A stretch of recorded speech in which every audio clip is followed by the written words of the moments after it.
Morais, I got to see your resume. Thanks for sending that along. Of course, ahead of time, got to take a quick look at it. Of course, today in this interview, we're going to go through a case.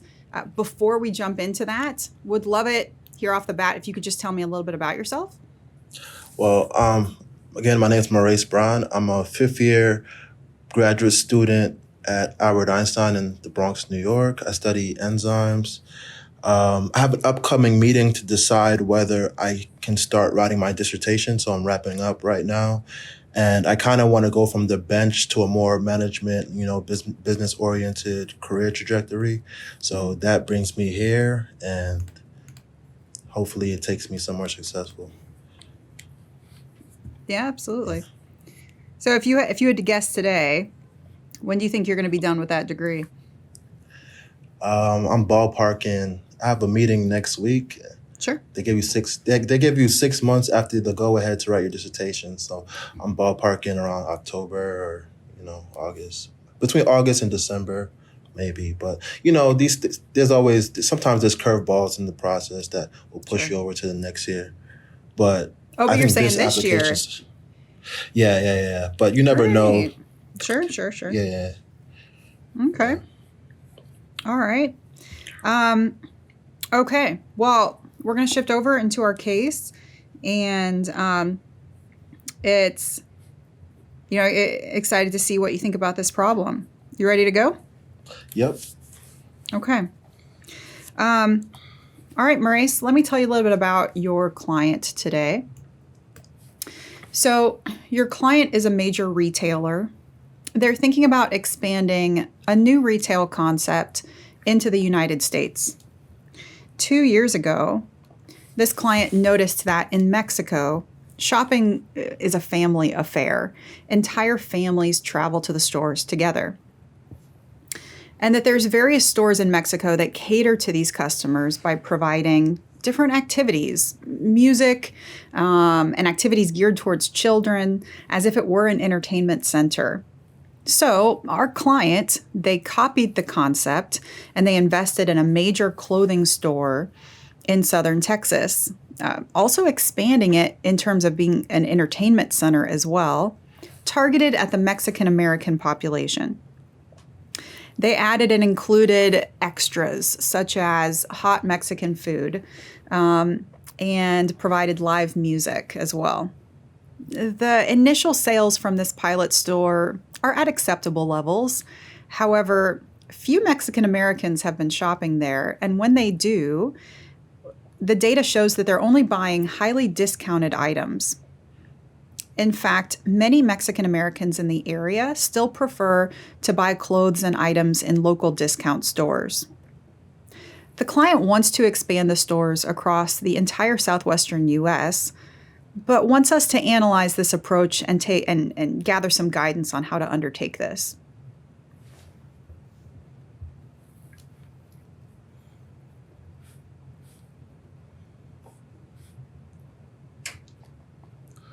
All right. So thank you for that prompt. If it's all right, I just want to run back through the prompt to make sure I got all the pertinent details. Okay. That's okay. Mm-hmm. So basically, our client is a retailer currently in the U.S. and they've noticed that in Mexico, shopping centers are family oriented with music, children activities, entertainment, and they want to kind of copy this way of this business strategy. And so they've started basically a pilot program in South Texas, aimed at the Mexican community, where they serve hot food, live music, but they've noticed that the Mexican customer base in Texas have been only taking interest in their highly discounted items, and they also prefer to buy like discounted products, things like that. So what they want us to do is analyze.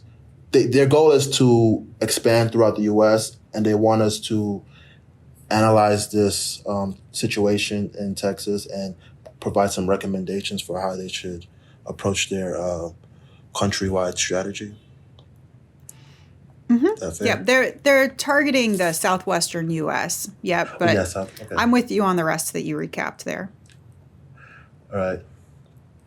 So just a clarifying question. Do they have a target whether it comes to the amount of cities that they want to deploy in, or any profitability targets? What's their main quantitative target when it comes to the implementation of their business, of their strategy, of theirs? Yeah, we haven't dove into depth on that yet. There's no specific target metrics that we're aware of. They are profitable based on the pilot so far. They want to make sure that they would maintain profitability if and as they expand, and then increase that profit margin for sure. Okay, and also, are they targeting the Mexican population throughout the Southeastern? Like, is that their customer segment? Well, North and Southeast? the initial vision was to target the Mexican American population. Okay. Okay, sure. Um, in that case, I think I will explore any other ideas as I progress along the case. So, is it all right if I take a few minutes to come up with a strategy on how I can approach this case? Yeah, that sounds great. All right, thank you.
All right, so I'm ready to discuss my framework.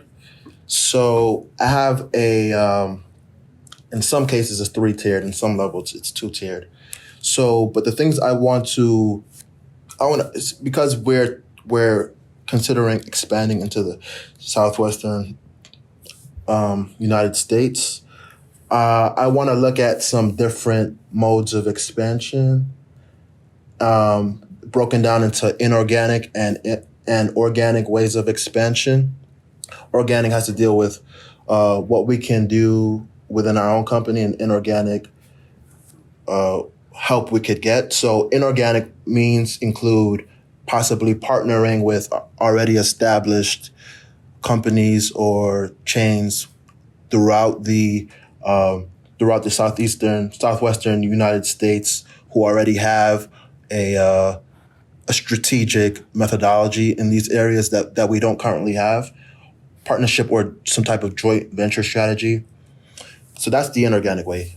To break down the organic ways, we could consider our current revenue streams. So our shopping expertise or new revenue streams, potentially through new types of ways to sell products besides shopping centers. So maybe an online retail or different types of products besides what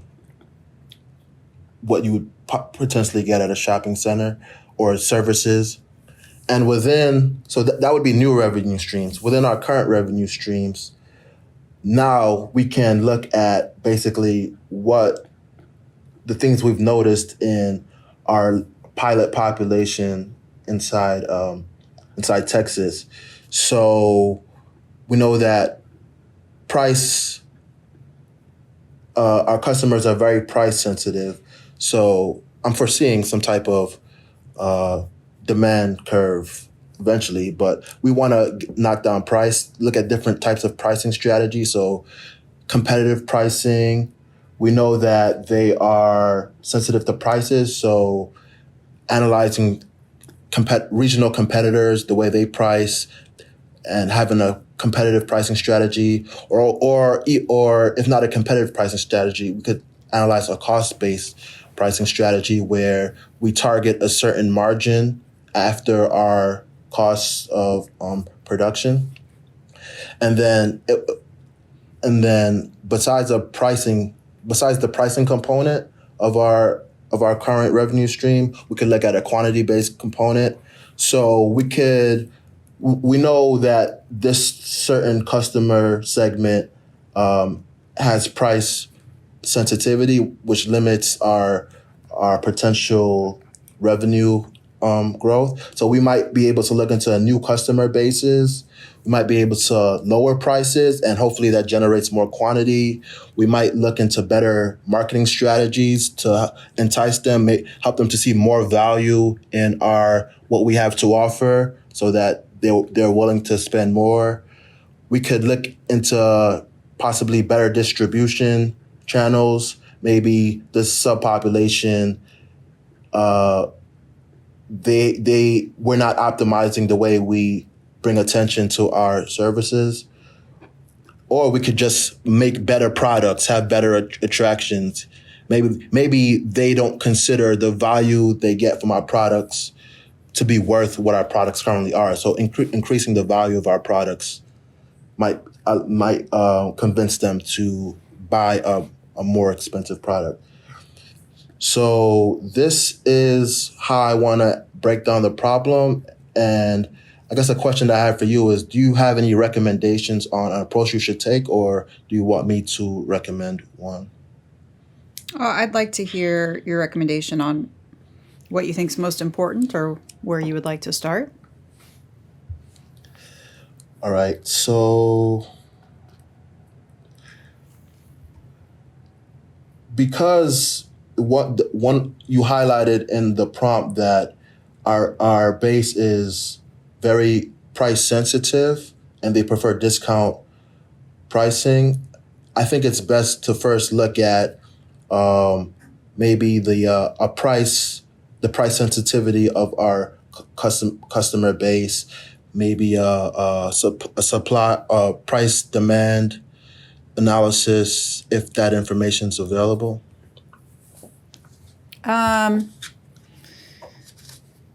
So the initial target customer, they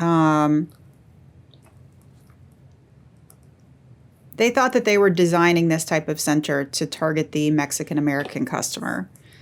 Our research shows that Mexican culture does tend to place a very high value on families, and that they appreciate any activity that allows the whole family to be together. Also, as mentioned before, the retail store concept, the pilot that our client has put into Southern Texas, they sell these extras such as hot food, live music. They also have games. Our client believed that by giving families a space to gather, that they would purchase these extras. We're not sure if this hypothesis is holding true. What data would you need, or what approach would you take to validate it? So, all right, so I'm going to structure this problem. So we're not sure if having community gathering centers leads to increased revenue or profits. So we can break this down into our revenue with community gathering centers and our expected revenue without, on a more individualized basis and without these community gathering centers. And if we can compare expected revenues from both of these options, we can kind of make a decision on the direction we might want to go down. Okay. I don't expect that our client has the funds to set up a whole new pilot that is not in the community center arena. What's another approach, or what's another way that we could test and prove or disprove some of these hypotheses? Okay, so we don't have the means to do another pilot outside of on a non-community basis. Is that what you're saying? Mm-hmm. So we can only analyze this problem through the community-based preference that the Mexican American community has. Yeah, based on the current operations that our client has set up, what could we look at there?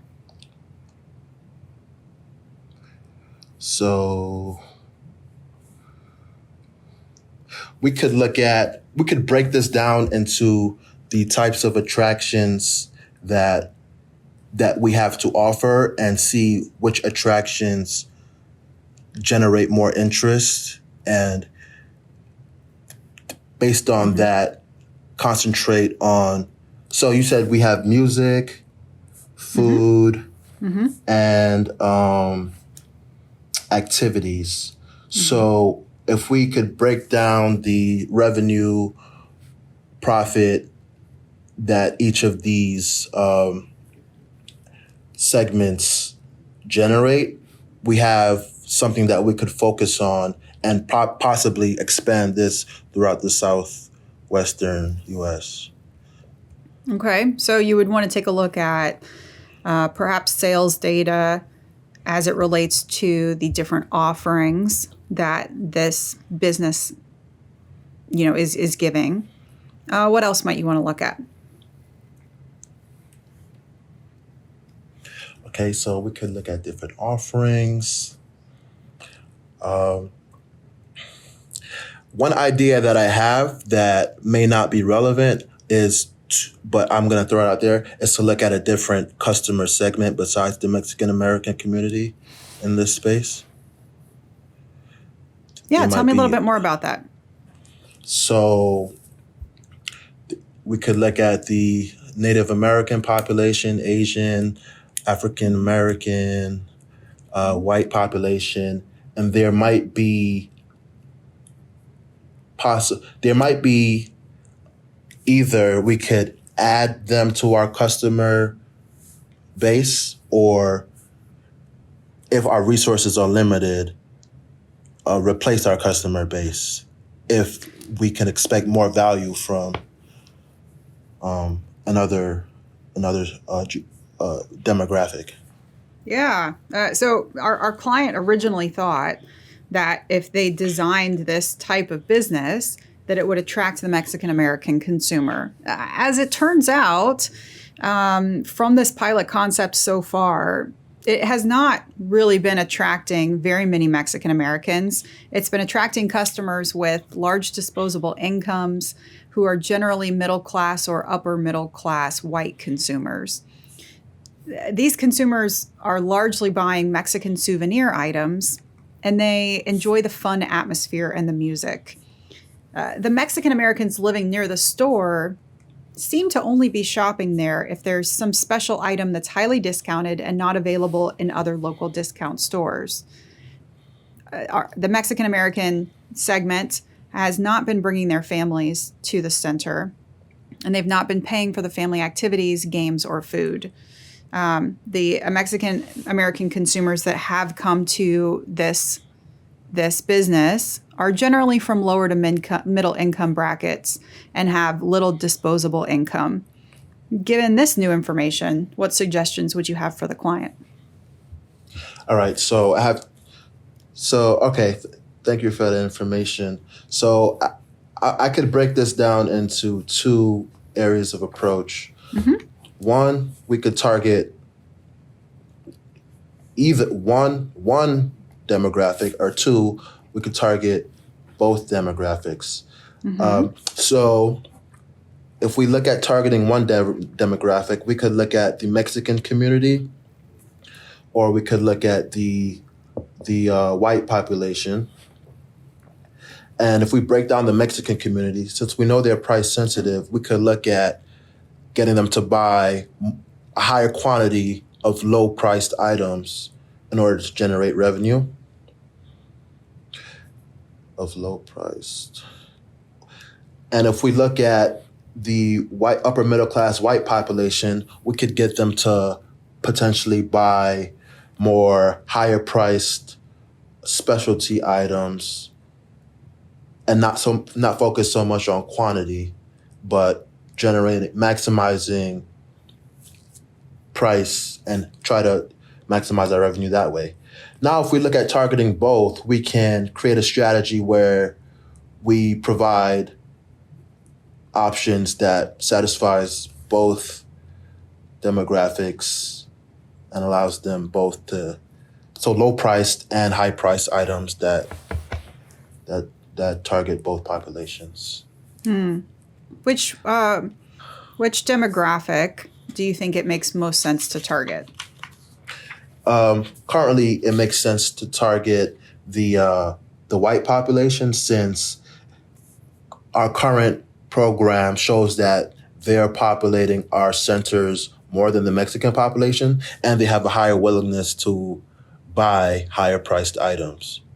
So it seems that right now they fit both the quantity and the price component of our profitability growth strategy. Yeah. What are other things that this makes you want to look into or think about for the client? I'd like to. All right, so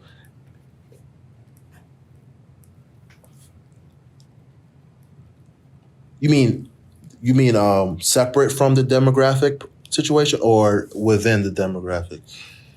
Yeah, just overall, based on the conversation we're having so far, what does that make you want to dive into next? I would like to consider the specific types of products that this population finds intriguing. We already discussed that they're Mexican souvenirs, but if we could identify what types of souvenirs, the profit margin we have on these souvenirs, maybe we can zero in on this and create a more specialized business around these types of souvenirs that might be attractive to the wider southwestern United States region. Mm-hmm.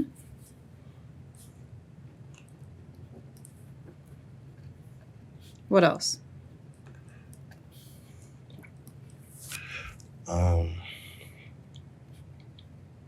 We could also look into, because this was an unanticipated discovery, that our centers are attracting the middle class white population. Now that we've confirmed that these are a potential customer base, we know what accidentally attracted them. Now we can look into what purposely attracts them. And, so possibly outside of souvenirs from other cultures, we could look into things that maybe they're more American oriented products that they'd be willing to spend even more money on, or to purchase. So we could factor in an international and a national product component. Would you say that the client has been successful or not successful so far, based on what you know? Based on what I know, it appears that they've been unsuccessful since their primary goal has not been attained, and all success that they currently have is from incidental factors that they didn't anticipate. So it's likely that those factors are not optimized. Okay. Well, all right, Morais, based on what we've talked about so far, what would you recommend to the client? I'd recommend to the client to... Wait, is it all right if I take a minute to come up with this, or do you want it on the spot? Sure. You can take a second. All right, I'll take a second. So I'll think out loud if that's all right. So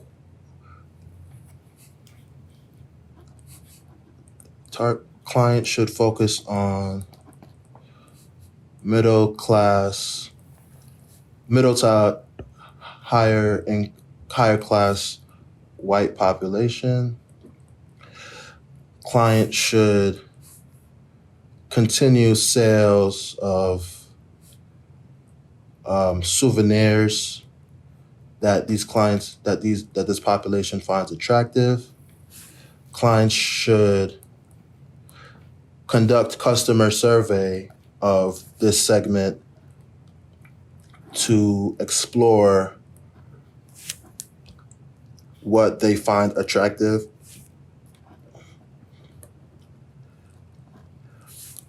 Another thing is clients should conduct a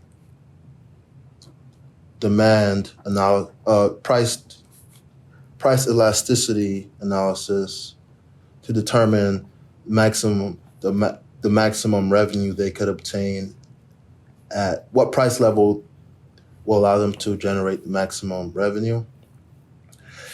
And based on, I didn't include that. Oh, no, okay. And based on these decisions, the client should conduct pilot programs in various regions of the southwestern United States to determine whether the strategy might prove successful. Some risks involved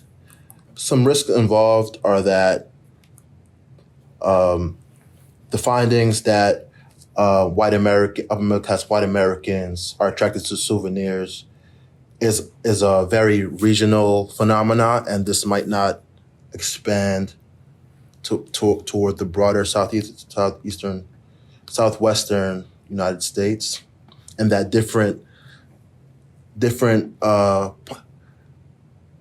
the same segment in different regions of the country might have different tastes. So that's what the benefit of the customer survey is throughout the region is for.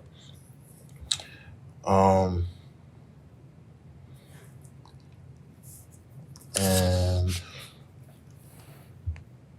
Okay. Other risks, and one more risk is alienating the Mexican American community if it turns out that your shift in focus might come off as discriminatory. So that's another thing to consider. Okay. Really appreciate those thoughts. We really are at time, but I think we have an opportunity for one question. If you had any questions for me here at the end of this interview about the job that you're applying for or the firm. Um, I guess I didn't expect this case to be as qualitative as it was. I Oh, no, expected to Morais, do. I'm putting you on the spot. If we were at the end of your 30 minutes interview Oh, and the interviewer asked you, hey, what question do you have for me? What would be a question that you might ask them?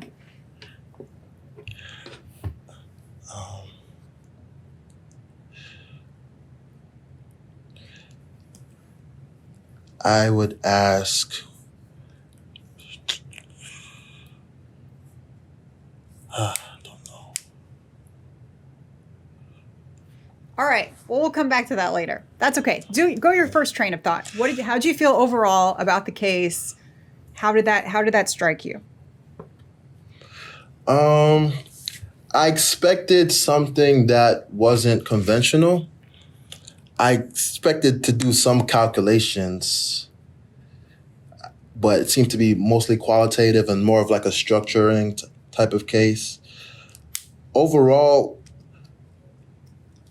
it was a good case. It tested my ability to brainstorm and structure and structure and How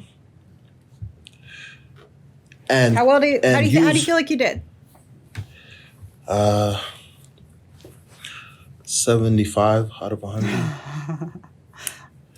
Awesome. Yeah. No, and I want to get some more thoughts as well. Anybody who has, wants to give Morais a big round of applause, or if you have a question towards the case that we just went through, please start to have those come into chat. We'll start taking a look at those as we continue our conversation.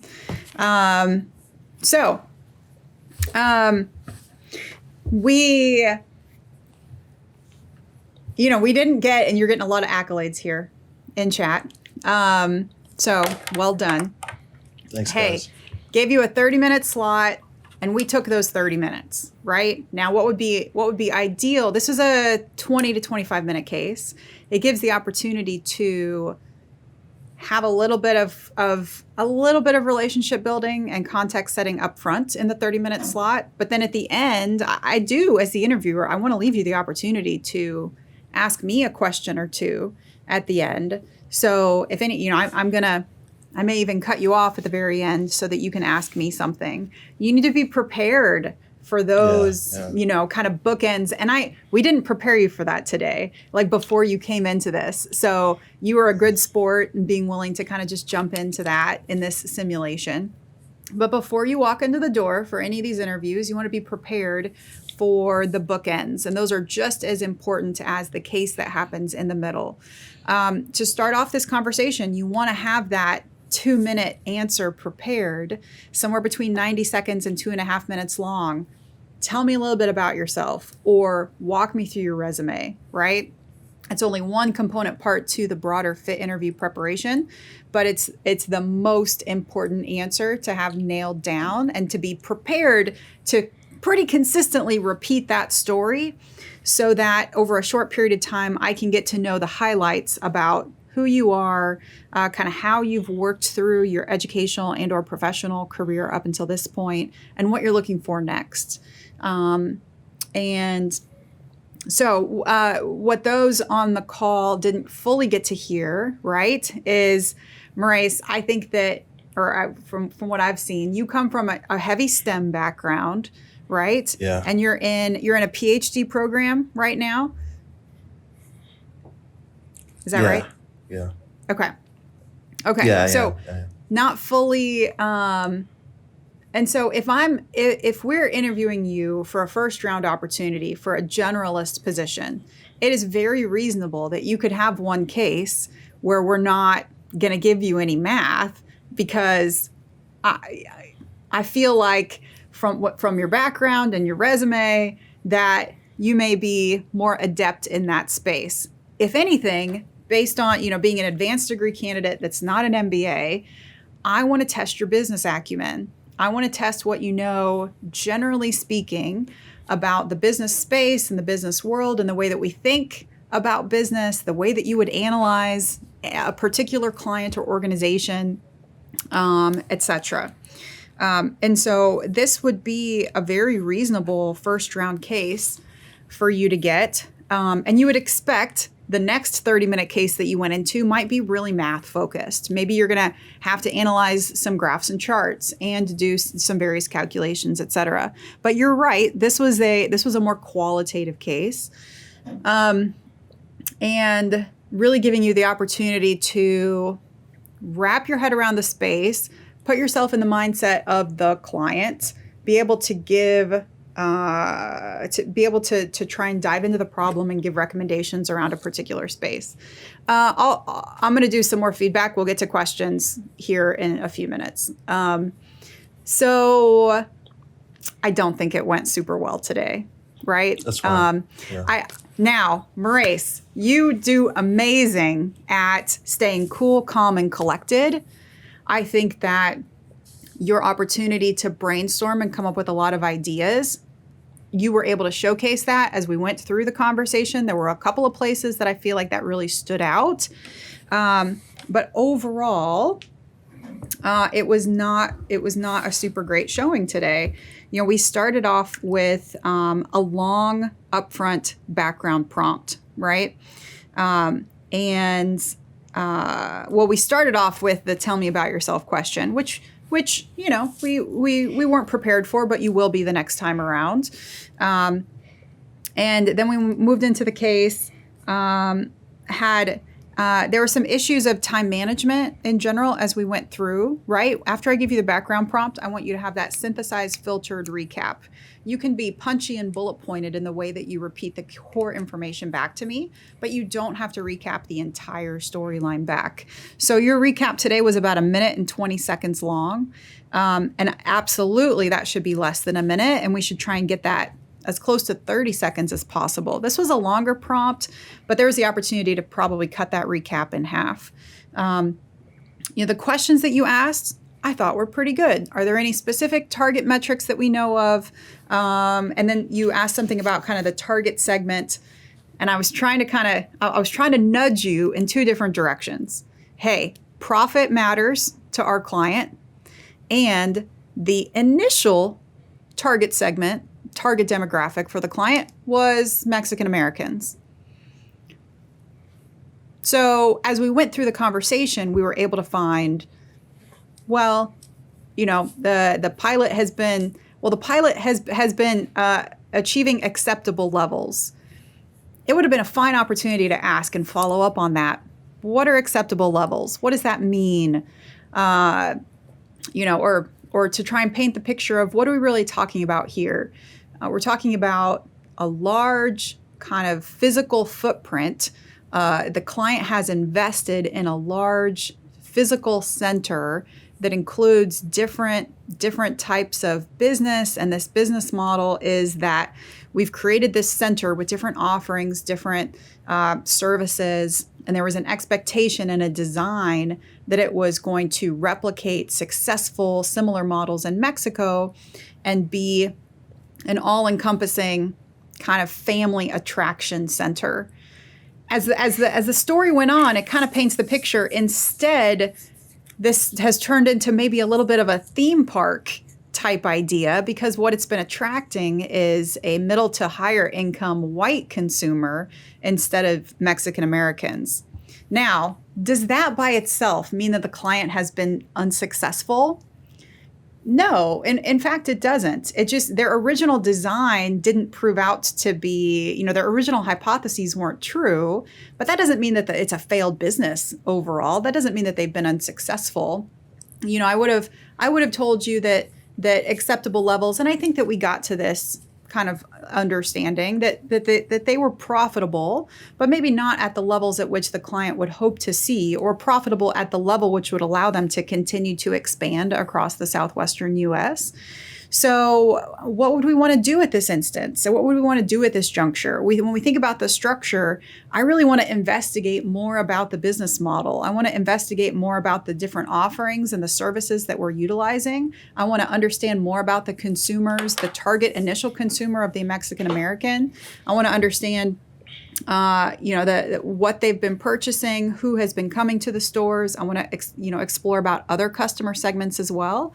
And I want to stay in that zone of of being curious and of investigating about these different things rather than ideating solutions or brainstorming, different ways that they should move forward.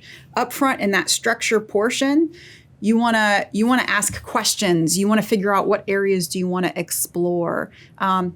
Instead, you took the overall posture of trying to just solution, when instead that comes later on in the conversation. Now, I thought that you provided a lot of good brainstorming in your structure, but instead we want that to be one step back. We want you to say, what are the other additional things that you need to learn about and the data points that you want to gather, so that you could figure out and come to a recommendation on how the client, if they should, and how then they could expand across the broader Southwestern U.S. All those ideas about, like we could lower our prices, we could change our marketing strategy, we can change our distribution, we could increase the quality of our products. Those are great ideating. Those are great possible solutions. And you would expect to give those types of answers later on in a creative question.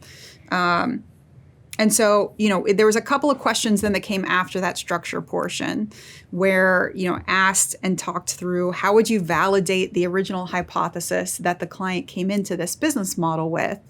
And this is where I'm really looking for kind of a pragmatic, practical approach and a sense of solid business acumen where, again, we're talking about a large financial investment for the client to have one physical center in Southern Texas.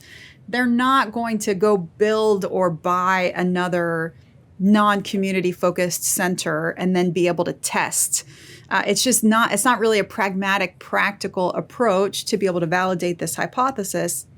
There are other things that we could explore about the current business model and the current set of operations to try and test this hypothesis, like understanding more about the customers that are coming in the door, doing customer profiles about the supposed target demographic of the Mexican American community, learning more about the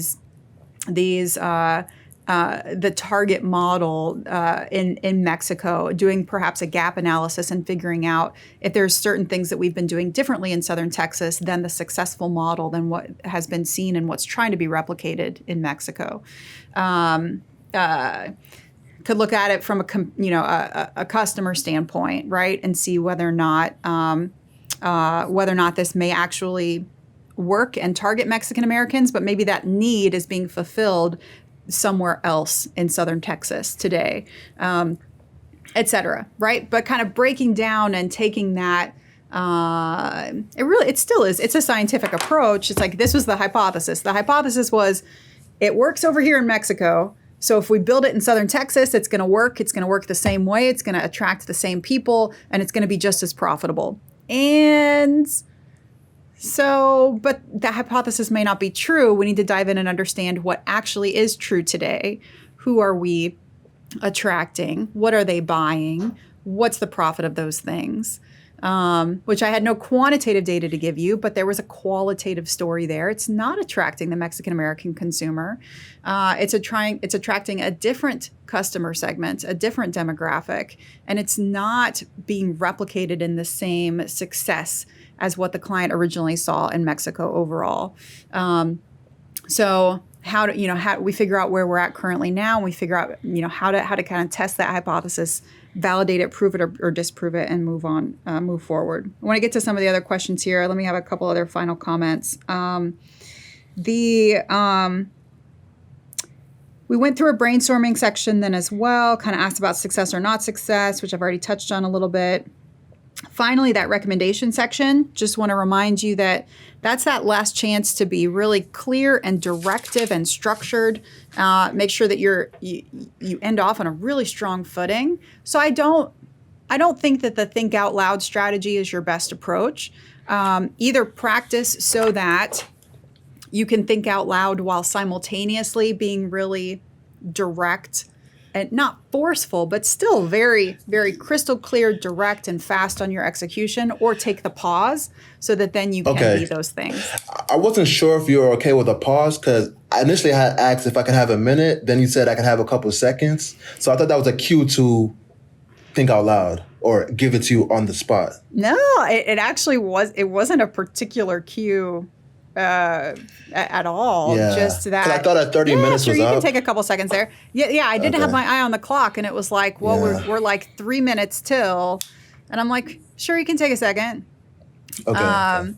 And it was, if anything, it was just a nudge towards, wanting to make the simulation continue to be time bound. But you could have taken up to 60 seconds and then delivered a crisp, clear 60 to 90 second recommendation. Instead, you ended up with a 2.5 minute kind of slowly delivered piece by piece recommendation. And it would have come across stronger if it would have just been, yes, 30 to 60 seconds pause first, and then clearly, concisely, directly delivered 60 to 90 second recommendation.